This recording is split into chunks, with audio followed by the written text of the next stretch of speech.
Canal 11 Ushuaia.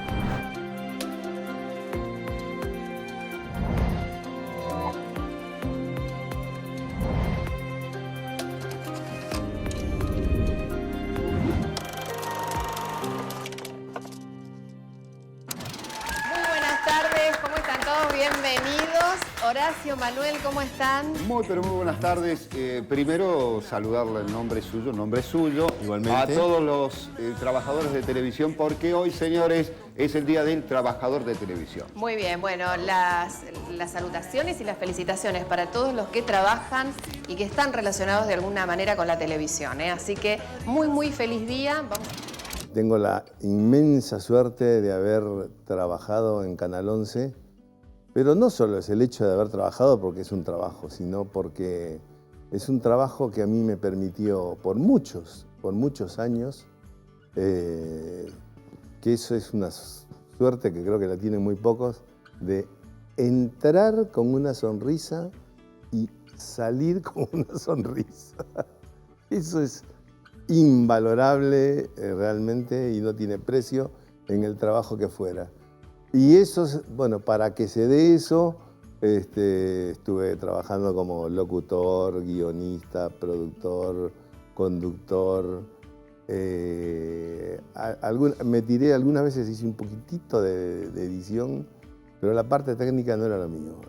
Yo siempre recuerdo que desde muy chico decía que iba a ser productor de cine, radio y televisión, cuando no existía ni siquiera existían las carreras para estudiar cine, ni radio, ni televisión. Sin embargo, ya alguna locura tenía, o me habría agarrado de niño que tenía eso, y poco a poco fui cumpliendo cada una, hasta que a partir del año 2000, la que me faltaba, que era televisión, en realidad, se me dio.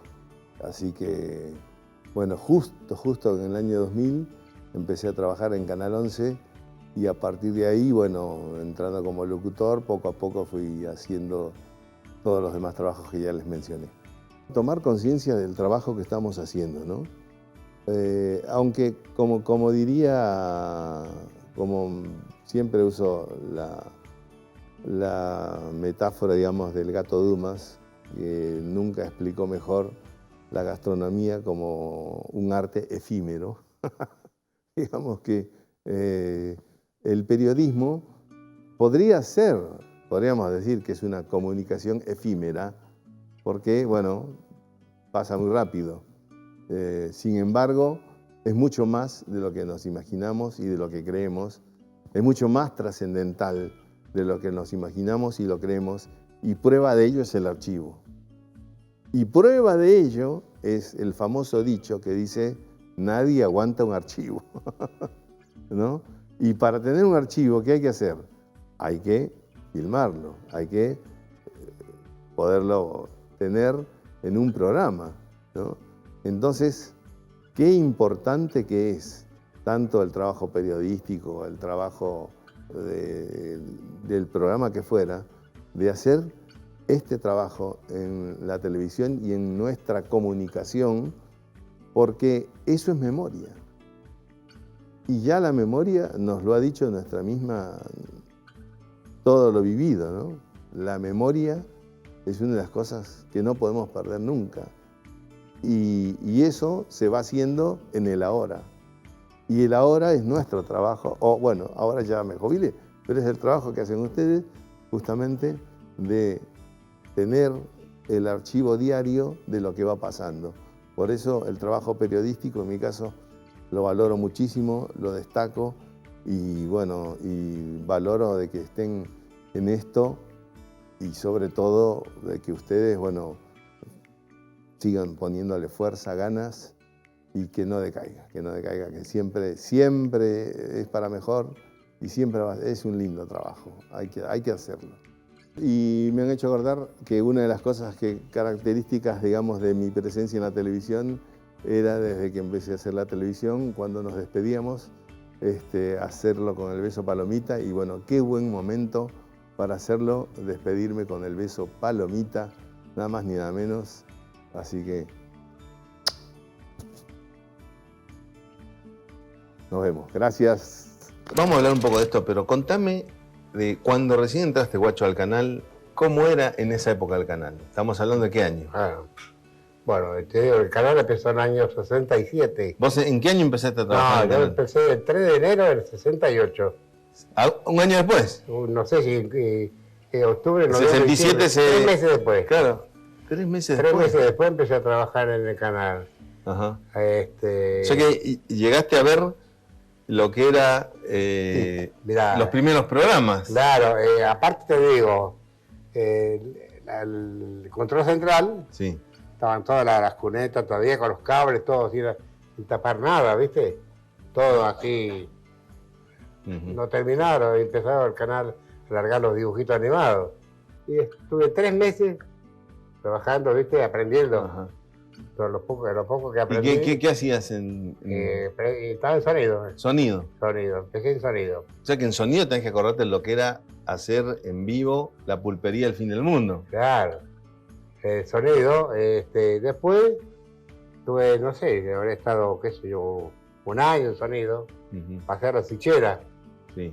La Sichera, bueno, con el asunto del noticiero era un poco más difícil. Pero se trabajaba bien, porque teníamos para cortar, ¿viste? Así, para cortar y mandar las películas. Y apretar los botones.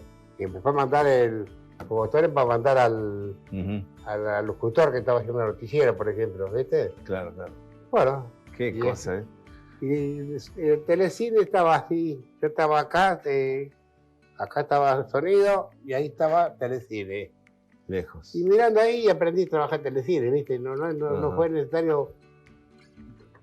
En esa época casi como que todos hacían un poco de todo, ¿no? Claro, y el único que estaba en el telecine era un cabo principal de la base, el tal Álvarez. Después cuando yo me fui a la Suchera, quedó al lado mío, vino Peralta, Victoriano Peralta. Qué cosa, ¿no? Recordar todo eso. Vamos a la pausa en el Día del Trabajador de la Televisión.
Mi nombre es Jorge Acuña.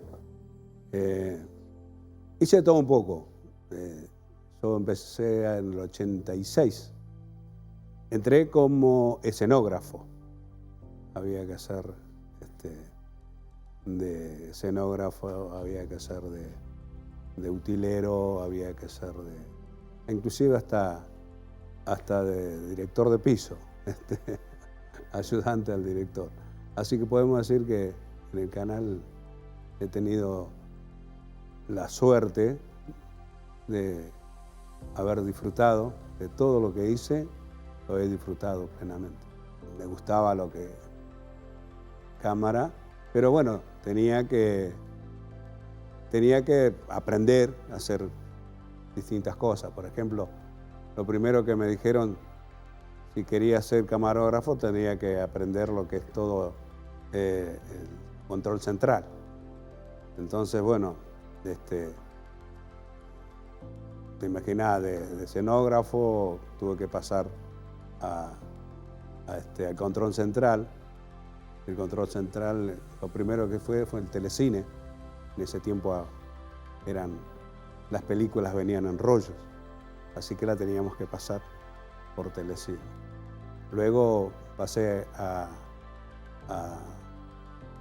sonido, tuve un tiempo en sonido, aprendí el sonido, porque me dijeron que para ser camarógrafo tenía que aprender todo ese tipo. Así que bueno, mi objetivo era ese y no tuve ningún problema. Después pasé a BTR y de BTR pasé a Switcher, y de Switcher fue por una casualidad, diría yo. ¿Por qué? Porque llegó un momento que faltaban cámaras, había que hacer una nota y me dijeron, ¿te animás? Sí, porque yo cada vez que venía al piso siempre estaba atento a lo que hacían los camarógrafos, porque quería ser camarógrafo. Así que bueno, cuando me dieron la cámara, no me acuerdo si salió bien o salió mal, pero que yo me fui de cabeza. Y fue a exteriores, tuve que hacer exteriores, y después volví de vuelta al piso. Tuve un par de años haciendo cámara de piso, y después también por ahí faltaba un camarógrafo, y bueno, y después ya prácticamente quedé de exteriores. Pero fue casi por una casualidad.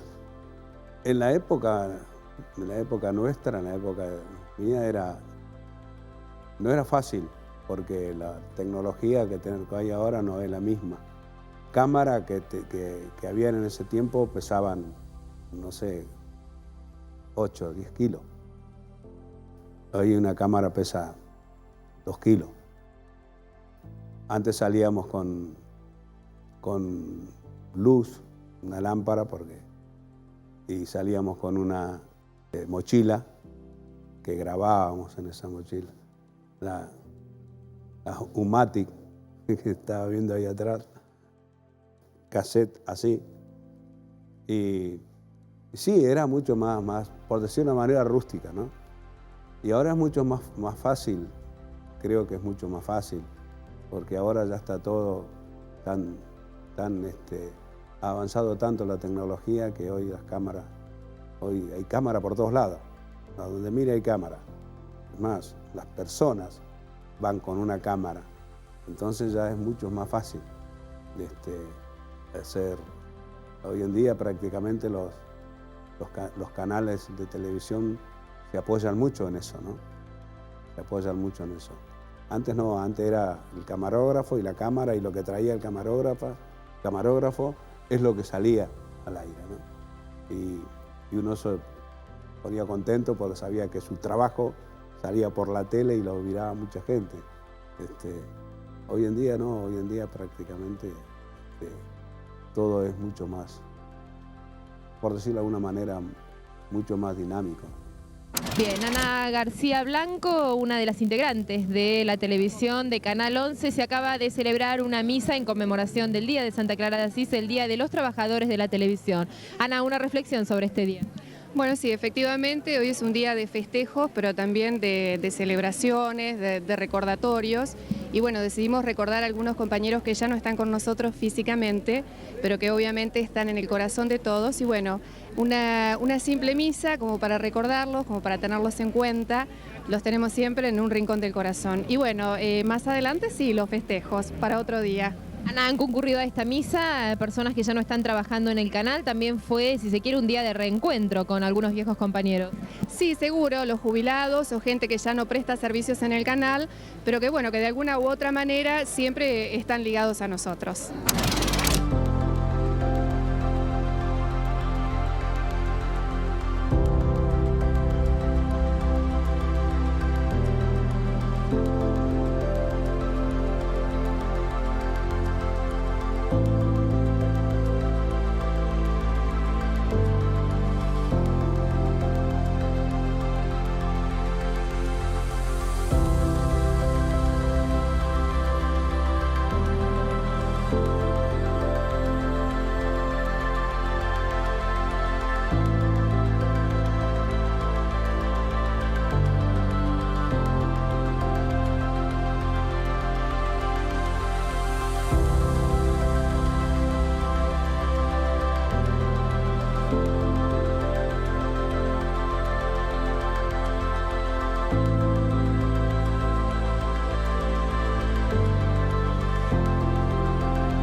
Las condiciones de navegación no son ideales en el estrecho de Le Maire. Luego de zarpar de la bahía Buen Suceso, el aviso se dirige a la bahía Tetis, no pudiendo acercarse a causa de los escarceos que la rodean. La tripulación del aviso asume la nueva situación y la ondulación del barco puede sentirse con mucha intensidad. Solo quedan en cubierta los tripulantes de turno, haciéndose muy difícil para quienes no estamos acostumbrados a la navegación en estas aguas aguantar las náuseas producto del mareo.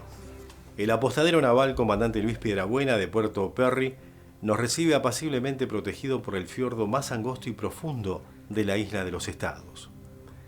Emplazado en el lugar por la Armada Argentina el 4 de diciembre de 1978, ante la inminencia de un conflicto armado entre Argentina y Chile, es el único lugar habitado de la isla. 4 efectivos de la Armada custodian el lugar durante 45 días, esperando su reemplazo a bordo de las lanchas rápidas atracadas en el puerto naval de Ushuaia.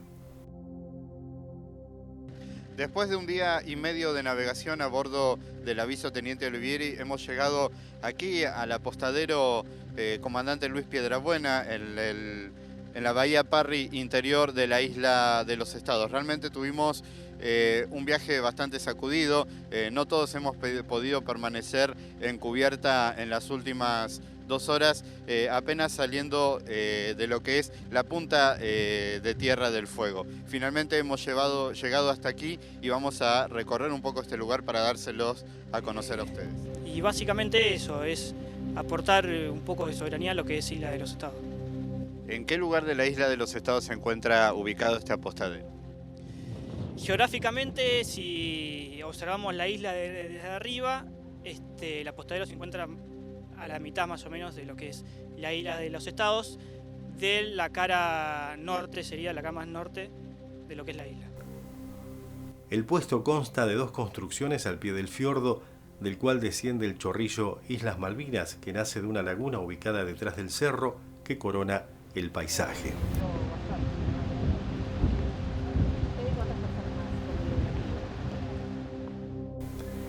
Mientras el personal del aviso realiza tareas de aprovisionamiento y reparación de la estación de radio del apostadero, aprovechamos para subir al chorrillo y a la laguna.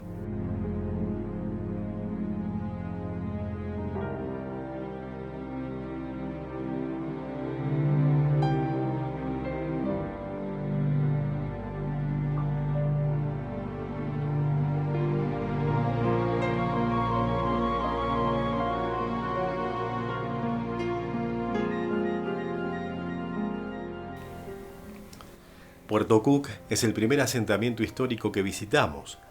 Al descender a la caleta de Canto Rodado podemos apreciar las ruinas de un refugio construido por el comandante Luis Piedrabuena, muy cerca de las ruinas de un cementerio que guarda los restos de marineros, náufragos e internos del presidio que alguna vez se emplazaba en este lugar.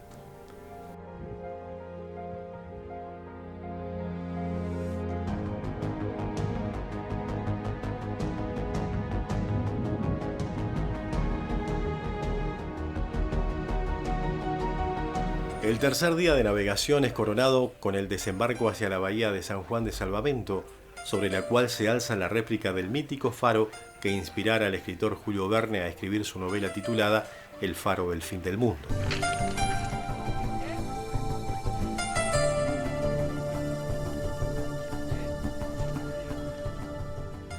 El faro original, el faro, fue inaugurado el 25 de mayo de 1884 por la División Expedicionaria del Atlántico Sur, al mando del coronel Lacerre, la misma que fundaría Ushuaia el 12 de octubre del mismo año, en la bahía donde estaba instalada la Sociedad Misionera del Atlántico Sur, la misión protestante inglesa que dirigía Thomas Bridge.